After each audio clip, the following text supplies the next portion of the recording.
Hello, everyone. This is Tom Fox. I'm the Compliance Evangelist. I'd like to welcome you to a special 5-part series on working with monitors. This podcast series is sponsored by Affiliated Monitors. A word about Affiliated Monitors. Founded in 2004, Affiliated Monitors provides professional, independent integrity monitoring and ethics and compliance assessments nationally and internationally and across all industries.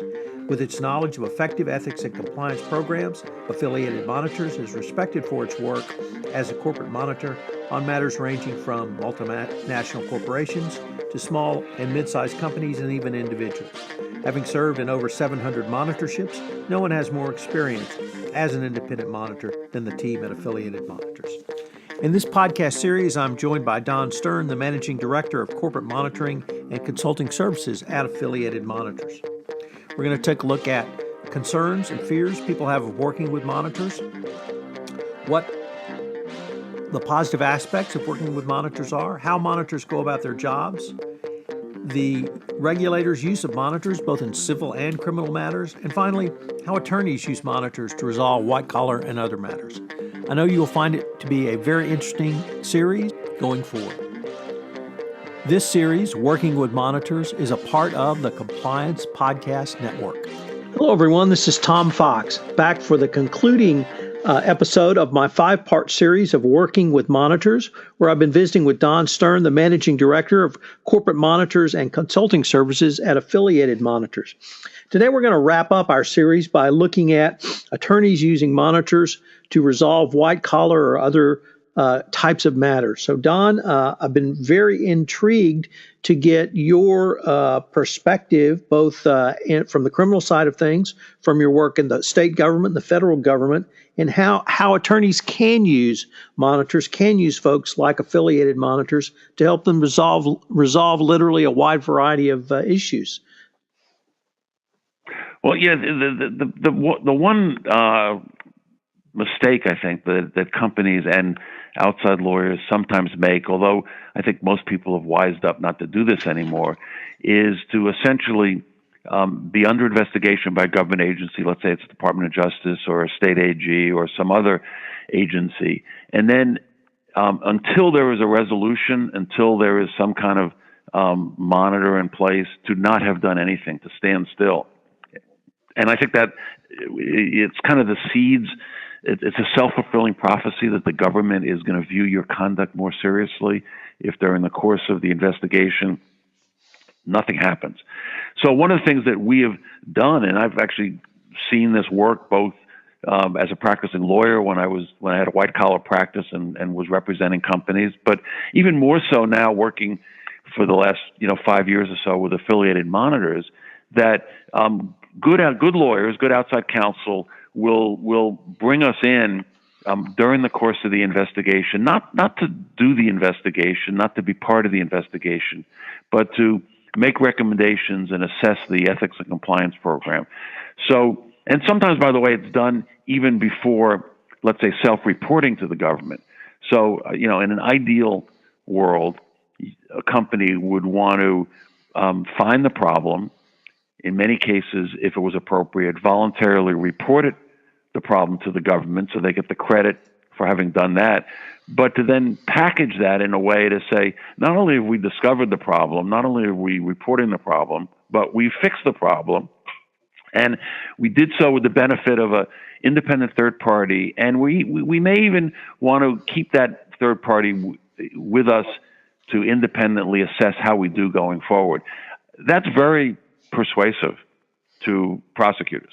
And I have certainly seen situations where, in some cases, it's resulted in a declination where the prosecutor, the AUSA or the U.S. attorney has decided to not prosecute and give maximum credit, if you will, for the company's efforts, or at the very least has resulted in a significantly diminished outcome, penalty, fine, or in some cases not even appointment of a monitor. So all of these things, I think, can be used in a proactive way, not in a defensive way, but in a proactive way to persuade the government not only that the company is serious about compliance, that the matter that they're investigating may have been more of the result of outliers and doesn't reflect the culture and the values of the company. But that, putting that history aside one way or the other, because the government may have a different view, going forward, we're gonna do the best we can to be compliant. So one of the trends I think we've seen is exactly what you've articulated, Don, is to be very active in what I would call the remediation phase.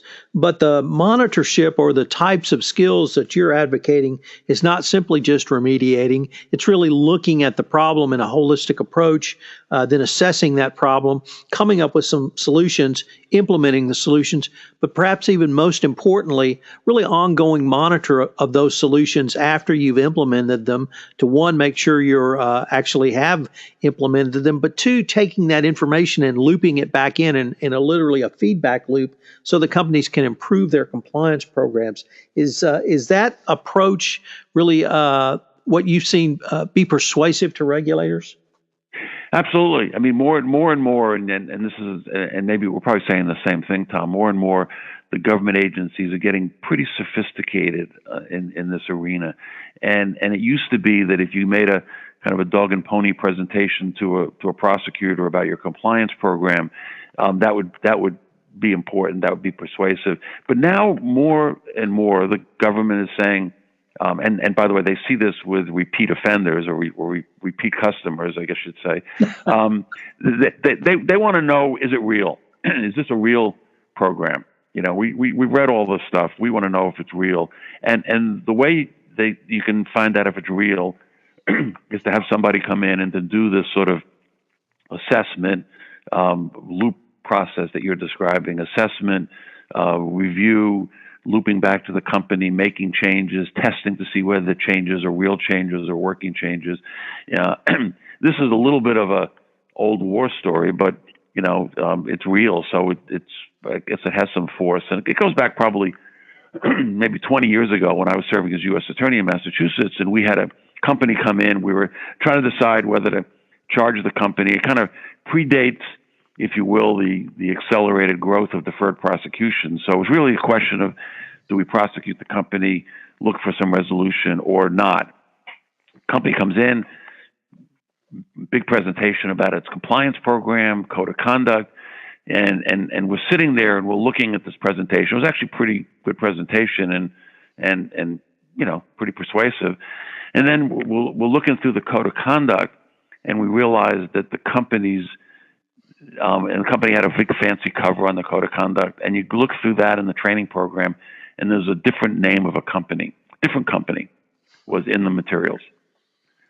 So it'd been pretty clear to us that this was basically a cut and paste job. This was not a real program. This was basically a quickly put together, patched together program that was designed to persuade us. And then we subpoenaed a couple of people into the grand jury, employees into the grand jury, and it was kind of and asked them questions about their training, about the program, about their understanding of the compliance program, and it was all a charade. And I always say to companies, you're better off having a real program than having a sham program, because if there's one thing that will be blood in the water to the prosecutor is if they think you're trying to blow one past them. So you got to have a real program, and bringing somebody in on a proactive basis as a way of assessing, reviewing, and testing that is one way to assure the government that you have a real program. Don, you touched on something there very obliquely that I've heard numerous white-collar practitioners say is if not the most important thing, it's certainly one of the most important things, and that's your credibility with the prosecutors. And it strikes me that by having truly an independent, even independent of the outside counsel who may be heading up an investigation, come in and assessing the compliance program or whatever regulatory compliance issues need to be assessed, it's one more way to bring that credibility to in front of the prosecutors. Yeah, I mean, I think credibility, it gets earned, and it can be destroyed and undermined very, very quickly. It's like any of our reputation, your reputation, my reputation. It all takes years to build that up, a company's reputation. So, we pride ourselves certainly at Affiliated Monitors, both on our individual reputation, but how we've operated as a firm, with credibility and independence.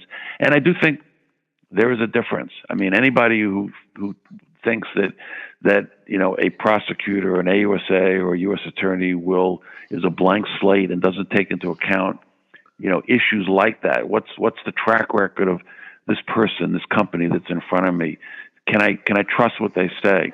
All of that is very, very important, and you have to preserve and protect that sense of integrity and independence, because, as I said, it can disappear fairly quickly. Well, Don, unfortunately, we're near the end of our time, but this has just been a fascinating exploration, certainly for me, on how you should work with monitors. I really want to thank you for taking the time to visit with me over this 5-part series. And frankly, I look forward to continuing the conversation. Well, good. I enjoyed it very much, Tom. Thanks. Hello, everyone. This is Tom Fox. I hope you've enjoyed this special presentation of a 5-part series on working with monitors on the Compliance Podcast Network.